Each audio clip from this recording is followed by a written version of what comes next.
আজকের পশ্চিমবাংলা দেখলো এক ঐতিহাসিক মিছিল, যে মিছিল এর আগে কোনোদিন হয়নি। হ্যাঁ, কারণ এই যে মিছিল, সেই মিছিলটা ছিল 4 চাকা গাড়ির মিছিল। হ্যাঁ, 4 চাকা গাড়ির মিছিল করলো অল ইন্ডিয়া মাইনরিটি অ্যাসোসিয়েশন।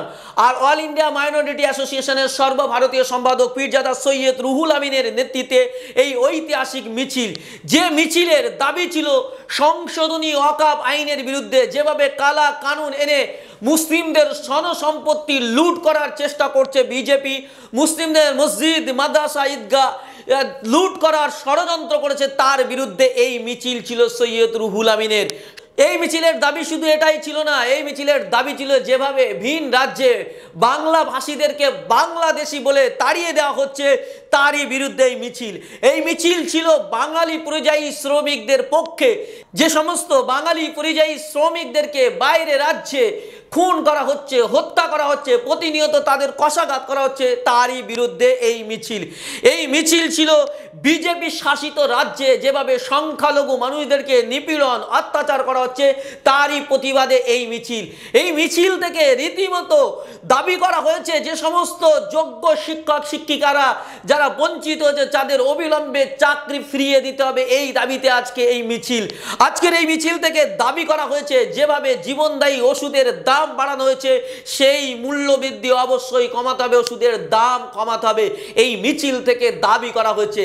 যে মিছিল ঐতিহাসিক এক মিছিল, যে মিছিলে নেতৃত্ব দিয়েছেন সৈয়দ রুহুল আমিন ভাইজান, যিনি সামনে থেকে হুড খোলা জিপে নিজে দায়িত্ব নিয়ে একেবারেই ঐতিহাসিক এই মিছিল করে দেখালেন। বারবারই আমরা দেখেছি পীরজাদা সৈয়দ রুহুল আমিন ইউনিক আইডেন্টিফাইড মিছিল করেন বা সমাবেশ করেন, প্রতিবাদ। তার প্রতিবাদের ধরনই সবসময় আলাদা। এবং আজকের দিনে আমি অবাক হচ্ছি, আমার এই 28 বছরের জীবনে এই রকম কার র্যালি আমি দেখিনি। আমরা দেখেছি বাইক মিছিল হয়, সাইকেল র্যালি হয়, অটো মিছিল হয়, টোটো মিছিল হয়, কিন্তু এই প্রথমবার পশ্চিমবাংলার মাটিতে 4 চাকার মিছিল। এবং সেখানে প্রায় 1000-এর মতো গাড়ি। যদি একটা গাড়িতে 5 জন করে থাকে তাহলে 5000 মানুষ, যদি একটা গাড়িতে 10 জন করে থাকে তাহলে 10,000 মানুষের এই মিছিল। মানুষের থেকে সবচেয়ে বড় কথা যে 1000 গাড়ির মিছিল, 4 চাকার গাড়ির মিছিল, এটা পশ্চিমবাংলার মানুষ দেখেনি। যেটা মেদিনীপুরে পীরজাদা সৈয়দ রুহুল আমিন তিনি করে দেখিয়েছেন। এবং এই মিছিল শেষে রীতিমতো তিনি এই সমস্ত বিষয়ের উপর আওয়াজ তুলেছেন, প্রতিবাদ করেছেন। যে মিছিল হলদিয়া থেকে শুরু করে মেছেদা হয়ে একেবারে প্রতাপপুর দরবার শরীফে শেষ হয়েছিল। এবং প্রতাপপুর দরবার শরীফে সেই মিছিল শেষ করে রীতিমতো পীরজাদা সৈয়দ রুহুল আমিনের ঐতিহাসিক বার্তা তিনি কি বলেছেন, তার কি বক্তব্য শোনাবো আপনাদের। আমি আপনাদের সকলকে ধন্যবাদ জানাই এবং আবার বলছি আমার ভাইয়েরা, আমি আপনাদের শুকরিয়া আদা করে শেষ করতে পারব।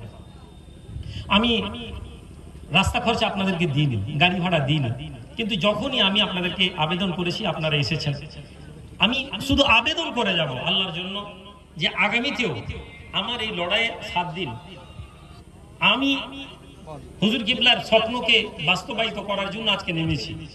এই লড়াই এত নিম্নমানের আক্রমণ না করলে হয় না, মানুষকে গালাগালি না করলে হয় না। দিন রাত আমাকে সমালোচনা করে, গালাগালি করে, কাউন্টার করতে মন চায়। কেননা আমি যারা আমাদের বিরুদ্ধে বলে তাদের থেকে আমি অনেক বেশি শিক্ষিত, ফলে আমি তাদেরকে শিক্ষা দিয়ে যুক্তি দিয়ে কাউন্টার করব, কিন্তু আমি পারি না। কেননা এত নিম্ন মেন্টালিটি নিয়ে আমি লড়তে পারি না।